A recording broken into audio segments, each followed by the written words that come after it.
जब तक जातिवाद इस देश में है तब तक आरक्षण रहेगा। मैं जातिवाद खत्म करने के समर्थन में हूं और वो लोग आरक्षण खत्म करने के समर्थन में हैं, क्योंकि उनका शोषण हुआ है, सदियों से होता आया है। और आज भी जब देश हमारा आज़ादी का 75वां 78वां महोत्सव मना रहा है, फिर भी आज उनका शोषण हो रहा है। सरकार नहीं बना पाएगी, क्योंकि इस बार इंडिया गठबंधन मजबूत है और पूरा विपक्ष एकजुट होकर सत्ता पक्ष की ईंट से ईंट बजा देगा। हम लोग ऐसे किसी भी जजमेंट को पास नहीं होने देंगे जो बहुजन के खिलाफ हैं। वो चाहते हैं कि जज का बेटा जज हो, लेकिन आरक्षण पाने वाले का बेटा आरक्षण ना पाए, ये तो गलत है ना। मैं तो भैया देखो जातिवाद के बिल्कुल खिलाफ हूँ कि हर जगह से खत्म कर दो, आरक्षण को भी खत्म कर दो, जातिवाद को भी खत्म कर दो। लेकिन जब तक आप जातिवाद को नहीं खत्म करेंगे तब तक हम लोग आरक्षण का पूरा समर्थन करते रहेंगे। जो आरक्षण को खत्म करने की बात कर रहे हैं, जातिवाद खत्म कर दीजिए। मेरा सवाल ये था, आपका सवाल ही नहीं था। 2014 में आप अपनी जुबान डालना चाहते हैं। 2014 में सारे लोग जो फॉरवर्ड लोग हैं या ये जनरल कैटेगरी को मोदी जी के साथ खड़े थे, अब वो धीरे धीरे खिसक रहे हैं, इसलिए वो फैसला अपने वापस ले रहे हैं। ऐसा क्यों हो रहा है? 14 में हमारा बहुजन समाज भी था, क्योंकि हम लोगों को लगा था कि मोदी जी आएंगे तो कुछ नया करेंगे। 15 लाख मिल जाएंगे, 2 करोड़ रोजगार के लिए हमने वोट दिया था। अच्छा। किसानों की आय को दुगना करेंगे बोला था, उन्होंने कहा तो बहुत कुछ था। 47 तक विकसित कर रहे हैं मोदी जी देश। 47 तक रहेंगे मोदी जी, अब तो पहले तो रहना चाहिए 47 तक। क्या भरोसा है इस जिंदगी का, साथ देती नहीं है किसी। तो अब बरगलाने में नहीं आएगी पब्लिक क्या? बिल्कुल नहीं, बिल्कुल जनता समझ चुकी है।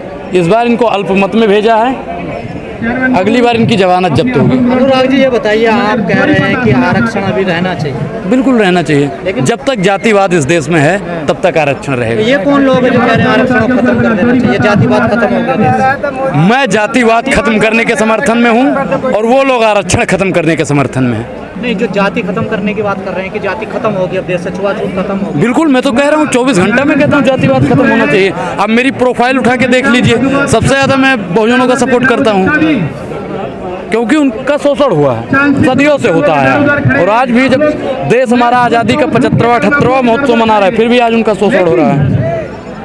लेकिन सरकार कुछ लोगों को बरगला के सुप्रीम कोर्ट के फेवर में खड़ा कर देना चाहती है, उसमें क्या कहोगे? देखिए, बहुजन समाज बहुत जागरूक समाज है, वो किसी के बरगलाने में नहीं आएगा। और रही बात वाल्मीकि समाज की, मेरे भाइयों की, तो मैं कहता हूँ कि उनको जहाँ संविदा पे रखा गया है उनको आप परमानेंट कीजिए, अगर आप हितैषी हैं तो।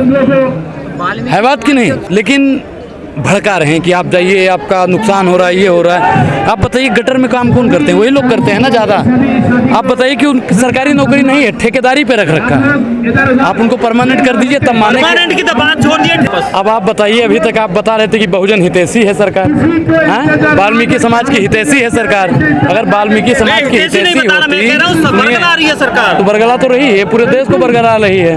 क्या लगता है अनुराग, ये जो सुप्रीम कोर्ट ने फैसला दिया है, क्या इस बहुत जल्दी वापस है? बिल्कुल, एक सोची समझी साजिश है, और ये अगर वापस नहीं लेते हैं तो आज हम लोग सड़क पे हैं, कल कहीं और। वापस तो नहीं लिया जाता ना? क्यों नहीं लेगी भैया? लाना पड़ेगा। वो लाएंगे, सब कुछ करेंगे, सब कुछ करेंगे। और सब कुछ वो, आप इससे पहले भी कई फैसले वापस हुए हैं, इसके लिए भी लेकर आए थे ना, आपकी मीडिया के लिए भी वापस लिया कि नहीं लिया?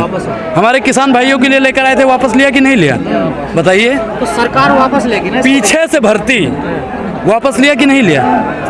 नहीं, अब मुसलमानों के लिए वक्फ बोर्ड का कानून बना रहे थे, आप बताइए उसको वापस लिया कि नहीं लिया? अब सरकार के पाले में है ना, कि सरकार चाहेगी तो इसमें कानून बनाएगी ना। सुप्रीम कोर्ट तो कुछ नहीं, उसने तो दे दिया फैसला। सरकार नहीं बना पाएगी, क्योंकि इस बार इंडिया गठबंधन मजबूत है और पूरा विपक्ष एकजुट होकर सत्ता पक्ष की ईंट से ईंट बजा देगा। हम लोग ऐसे किसी भी जजमेंट को पास नहीं होने देंगे जो बहुजन के खिलाफ में। पर यही दुर्भाग्य है ना, इंडिया गठबंधन इसके साथ नहीं आ रहा ना। नहीं, हम लोग साथ में हैं। रेवंत रेड्डी ने बोला कि अच्छा कैसे है भाई? मैं वही तो पूछ रहा हूँ, ये फैसला अच्छा कैसे है? क्यों कह रहे हैं इंडिया गठबंधन को? आप एक चीज़ बताइए कि वो चाहते हैं कि जज का बेटा जज हो, लेकिन आरक्षण पाने वाले का बेटा आरक्षण ना पाए, ये तो गलत है ना।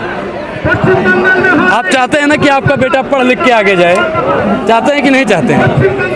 लेकिन वो लोग चाहते हैं, क्रीमी लेयर में आ गए ना वो लोग चाहते हैं कि उनका बेटा फिर से वही काम करे जो 300 साल पहले करते थे। तो आप चाहते हैं जनरल में भी क्रीमी लेयर होनी चाहिए? मैं तो भैया देखो जातिवाद के बिल्कुल खिलाफ हूँ कि हर जगह से खत्म कर दो, आरक्षण को भी खत्म कर दो, जातिवाद को भी खत्म कर दो। लेकिन जब तक आप जातिवाद को नहीं खत्म करेंगे तब तक हम लोग आरक्षण का पूरा समर्थन करते रहेंगे। पूरे देश में कर रही हैं और उसमें रिजर्वेशन नहीं है। तो आपने सब जगह तो ठेकेदारी प्रथा लागू कर दी, कॉन्ट्रैक्ट पे भर्ती लागू कर दी। अब आप कहीं एक वैकेंसी निकाल रहे हैं, कहीं 2 वैकेंसी निकाल रहे हैं। अब उसमें 2000 जातियों को कैसे वर्गीकरण करोगे?